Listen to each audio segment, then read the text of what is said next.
could swallow. It was just that it felt like it was stuck right here and it hurt really, really bad. It really only happened when I ate what I would consider a big meal. My son said, it might be GERDs because, he was struggling with that. He goes, that's what mine was like, Mom. I actually did not eat meat for 25 plus years.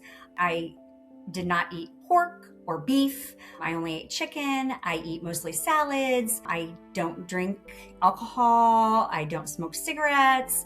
I typically am somebody that leads a healthy lifestyle.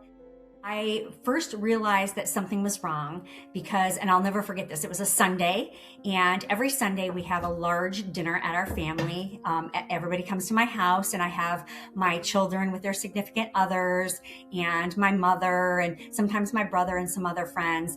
And I typically I'm a type of person that just like nibbles on things throughout the day. Like I eat, 5 or 6 small meals throughout the day, nibble on things here and there.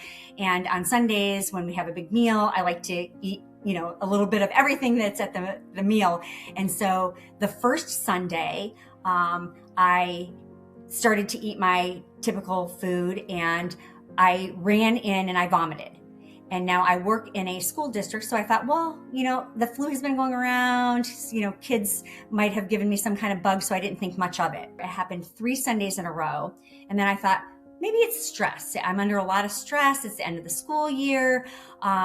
So I just continued to just kind of think that it was that it was just stress and some bugs going around.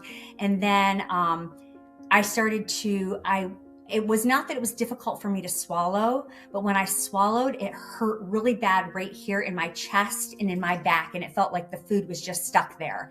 And I was like, there is something really, really wrong. So I just called a local doctor and thought that they'd do a scope. So I went in for the scope. And when they did the scope, they realized they came back out of surgery and said to me, we saw an ulcer and that might have been causing some of your issue, but also right underneath where the ulcer is, there was a tumor and the tumor was pressing on that ulcer. And it's right at the junction of the end of your esophagus and the beginning of your stomach, right there. And I could just tell from the nurses and the doctors that it was not good. He did not say at that time, he did not say cancer, but I knew that he was going to tell me that it was cancer. The very next day, I was with a friend in the car and I got a call from the doctor and he said, I am sorry to tell you this, but you have Signet ring cell carcinoma. In my mind, I'm thinking, where is this coming from? What am I going to do? What's going to happen to my kids? He's saying it's very aggressive. I am a very healthy person. I walk every single day. I have multiple dogs, so I would walk my dogs. I was in triathlons. I love to swim. I love to bike. When I was diagnosed with stomach cancer, I was really, really surprised. I had a scope. He looked at everything and he said, I think it is just isolated to the juncture right at the esophagus and stomach.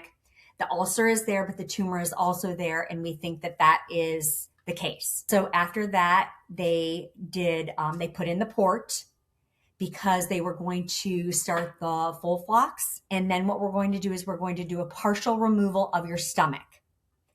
So at that point, that was what I thought the plan was. Then they decided that they probably should do a wash just to see if there was cancer anywhere else. They put like little holes in my stomach and they put this fluid in my stomach and then it gets sloshed around a little bit. They pull it out and they look to see if there are cancer cells anywhere else. And unfortunately, the cancer cells were not just isolated to that tumor that was at my esophagus in the beginning of my stomach.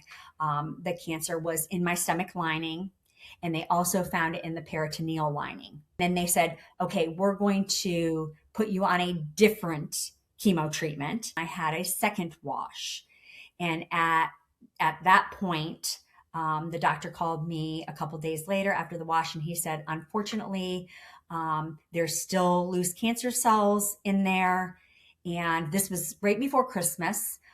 He said, there's still loose cancer cells and surgery for us is really off the table at this point. I was just absolutely devastated. They had me on a maintenance chemo. I was on that for December and then January. And then towards the end of January is when I went to Houston, Texas to MD Anderson. And at that time, I met with an oncology team, an entire team of people, and we talked about my cancer and where I was at currently. And then they ordered several scans, several blood tests. They did the biomarkers. So all of that, they ordered all of that while I was there. So I spent about a week in Houston and had all of those tests done. And then what they noticed with the CT scan is that the maintenance was not working, because they noticed that there was still a lot of fluid in the peritoneal lining. And they also noticed that there was some stranding. So they suggested 4 different options for me. Option 1 was a new line of chemo where they were going to add another aggressive kind of chemo to try to, kick this cancer out of me. Option 2 was a procedure where they would put a port in my stomach. They would do 3 treatments of the chemo directly into my stomach. Then they would do a removal of the stomach. Option number 3 is a heated chemo option, which it's called HIPEC. They'd send me home after a few days. Then I would go back. I would have the complete removal of my stomach. And then option 4 is at a hospital in New York. And that is a random clinical trial. And what I mean by random clinical trial is that half of the people would get the chemo through their chest port, if they have a chest port. Half of the people would get it through their stomach. And you're just chosen by random. You'd have the 3 treatments, you'd have the removal of your stomach, and then you'd have 3 more treatments. So that's where I'm at right now. It's a little overwhelming just because it's a lot of travel. It's a lot of time away from my home. And, to be completely honest, my family hates when I say this, but if you don't know how much time you have, how much time do you want to spend away from loved ones? I mean, I know that somebody can go there with me, but I'm not going to have everyone there with me. So it's just, that part of it weighs heavy on my mind. And it's just because there are so many options. And like I said, I'm not sure what the best option is. Cancer has really changed the way I look at life. And it's not just me. It's not with a cancer diagnosis, right? Anyone, you don't know when your last day is going to be on this earth. And so what do you want to do, with the time that you have left? And, I really, really have looked at, my job and my friends and my family. And the big thing that drives me a little bit crazy is everyone says, well, you can't let cancer win. You want to live. I do want to live, but it's really hard to live day to day and take vacations and do fun things when you have chemo every other week. And I bring a chemo purse home with me. My hope for the future is that for everyone, that cancer is someday cured, that they find a cure for all kinds of cancer. There is not a cure for my type of cancer. And so I will never be what they say cured, but hopefully that we would find a way to reduce the amount of cancer cells in my body.